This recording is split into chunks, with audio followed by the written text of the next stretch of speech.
આજે તો ના થઈ નાતા અચાનક થઈ ગઈ મારામારી. ચાલો વિડીયોમાં આગળ જુઓ. आइए देखते हैं मजा आएगा।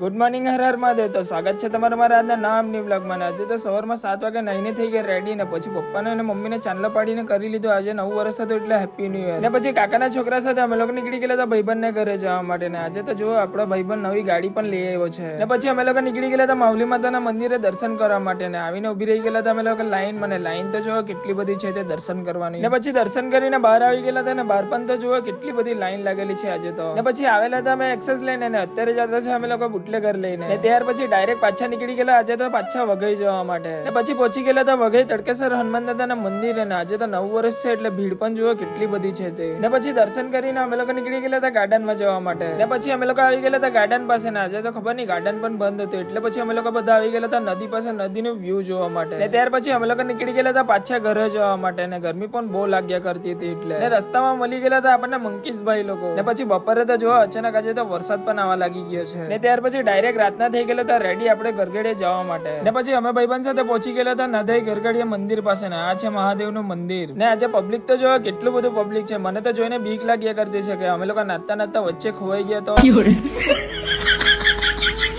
ને ત્યાર પછી તે બધું છોડીને અમે તો આવી ગયા ભાઈબંધ લોક સાથે ગરબા રમવા માટે. ને અહીંયા આવેલા હતા આપણા મુકેશ પટેલ. ને હાય પબ્લિક નાચે તો જો એકદમ ગાંડાની જેમ બરાબર લાગેલું છે નાચવા માટે. એટલે પછી અમે લોકો પણ ભાઈબંધ લોકો સાથે આવી ગયેલા હતા ફ્રી ડાન્સમાં બરાબર કૂદવા માટે.